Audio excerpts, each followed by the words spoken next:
Bonjour. Et voilà, jour 2, itinéraire, on est à Mulhouse actuellement. Et on est parti direction Besançon, avec un petit passage par Montbéliard. Pour le petit déj, je sais pas si je prends encore une saucisse, on verra.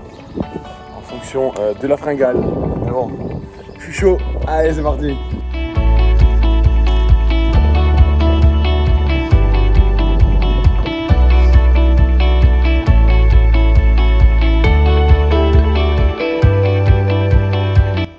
Donc aujourd'hui, j'emprunte l'Eurovéloroute 6. L'Eurovéloroute 6, elle part de Bulgarie, Roumanie.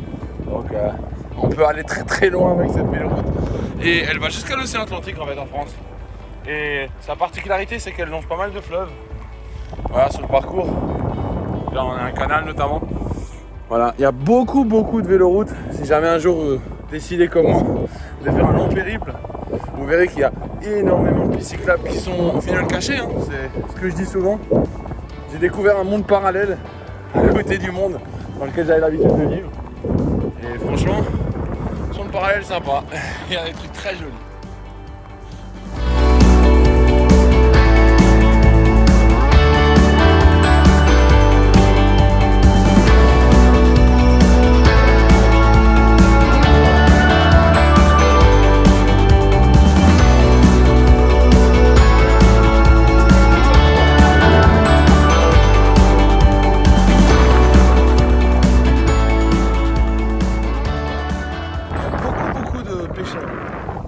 Salut à tous les pêcheurs, communauté pêcheuse.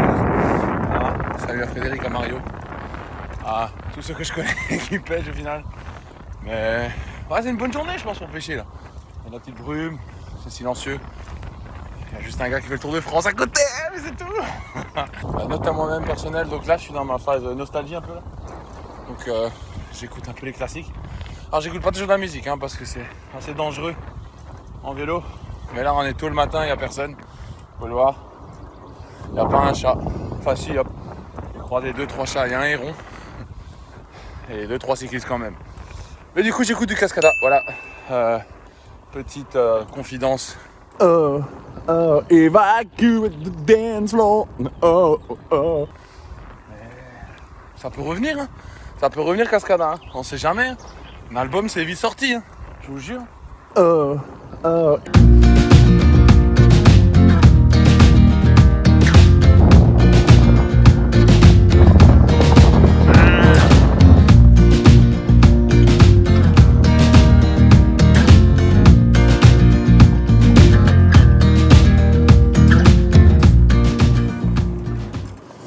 Je viens de quitter l'Alsace, un petit peu de nostalgie, mais bon, je compte bien la retrouver à la fin du parcours. En tout cas, on va tout faire pour, bien sûr. Là, les sensations, elles sont bonnes, franchement, je suis content. Comme je l'avais dit, je pense au début de vidéo, j'ai pas eu le temps vraiment de faire la préparation que je voulais. Et pour le moment, ça tient, ça va. Je suis étonnamment bien. C'est aussi bon grâce à Marie-Camille hein, qui fait un gros travail de récupération le soir, qui gère aussi tout ce qui est nutriments, vitamines, etc. Donc, je suis bien. Franchement. Après, ça fait que 2 jours. Hein. Ne nous enflammons pas. Mais voilà, c'est ce que j'avais dit. L'étape 2, après une première étape de 133 km, la deuxième 140. Voilà, j'aurai déjà quelques certitudes ou inquiétudes ce soir à la fin de l'étape.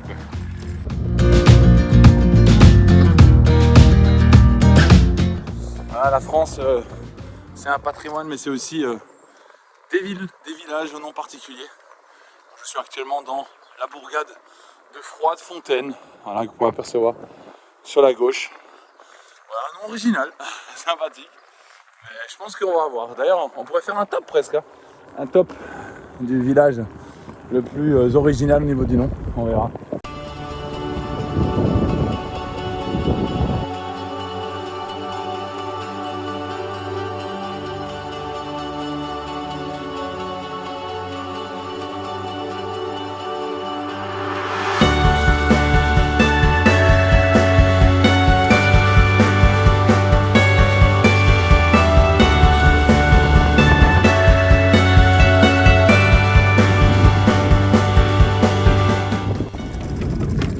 Ah, je suis du côté de Montbéliard. Montbéliard, très très belle ville.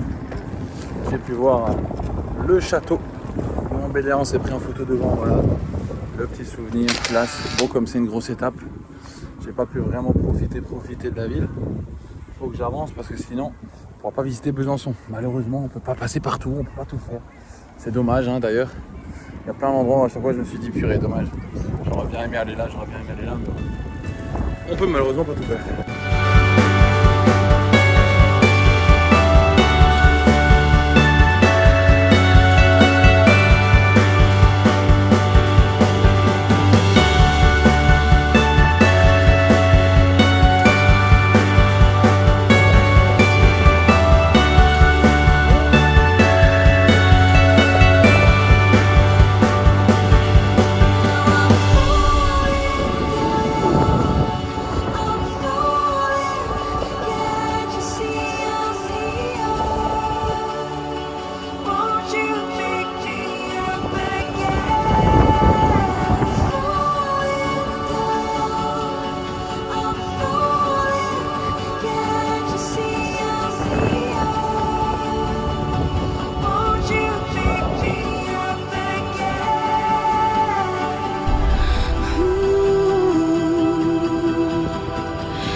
À 10h30, bah, ça se passe bien pour le moment, toujours positif.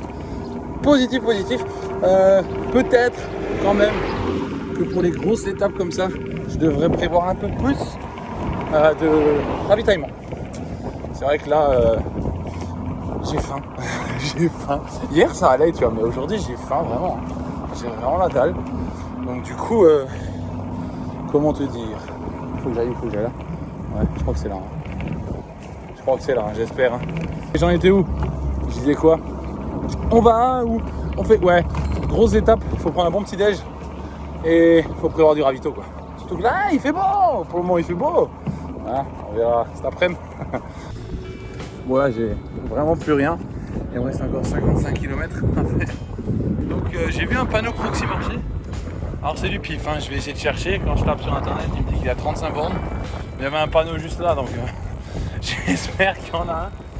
Et j'espère que ça me fait pas un trop gros détour.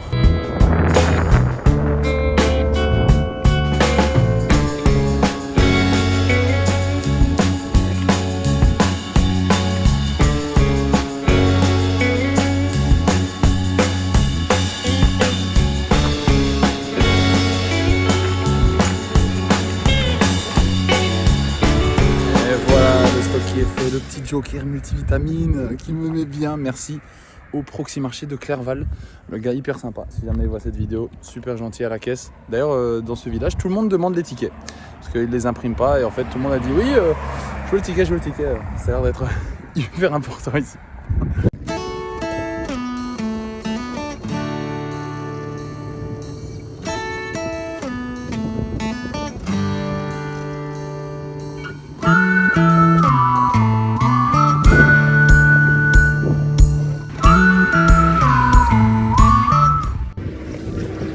Je suis à Roche-les-Clerval. Donc ici il y a souvent des panneaux en fait avec indiqué l'heure de la messe. Donc une région assez croyante si je dis pas de bêtises. C'est vrai que la religion catholique est présente. On voit que je suis fatigué un peu hein, de la voile.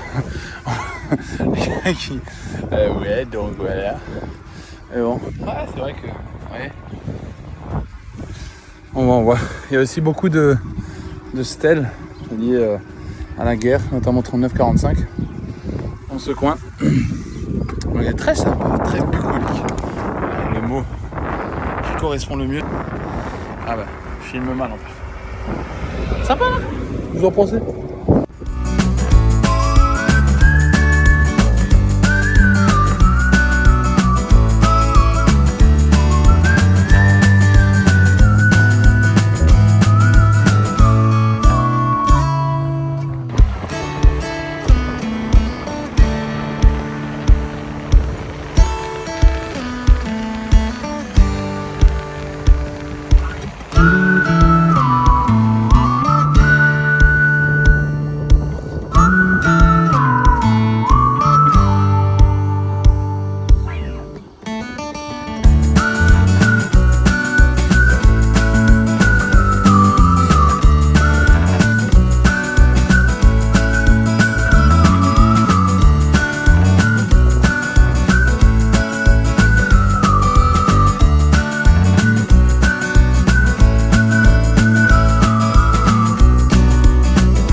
Alors, encore 17 km pour aller à Besançon. État actuel, sur voiture. État de la situation, bon, j'ai pu me ravitailler, ça je suis content. Bon, ça commence à faire un peu long quand même. Je vais pas mentir, mais ça va. Ça va, ça va. Franchement, je m'attendais à pire.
Et voilà, après plus de 300 km passés sur le vélo, je suis arrivé à Besançon.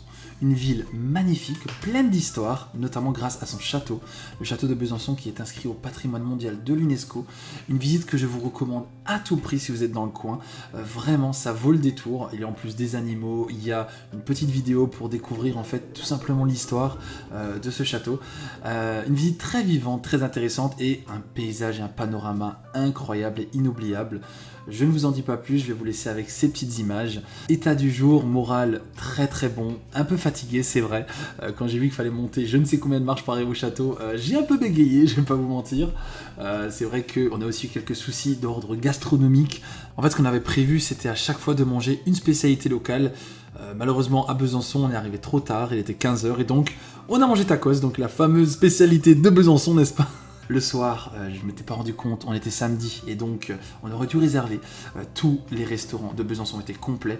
Ça nous a fait plaisir de voir qu'après le Covid, voilà, la vie reprenait son cours, ça c'était génial.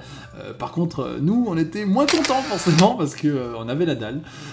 Et donc on a dû commander Deliveroo, on a commandé une pizza pour ne rien vous cacher. Et donc vous l'aurez compris, manger des pizzas sur un Tour de France c'est à éviter. Mais vous verrez que durant le Tour de France, on en a mangé quelques-unes, notamment aussi des McDo, des KFC, enfin bref, etc. Vous verrez, ça a été assez laborieux de ce côté-là, mais le plaisir primait avant tout. Je vais vous laisser avec ces magnifiques images de cette ville, donc je vous le recommande. J'ai été très content de découvrir cette ville. Et puis, je vous dis à très bientôt pour l'étape 3 entre Besançon et Dole, avec encore une fois de très très belles choses. Merci à tous et à très bientôt.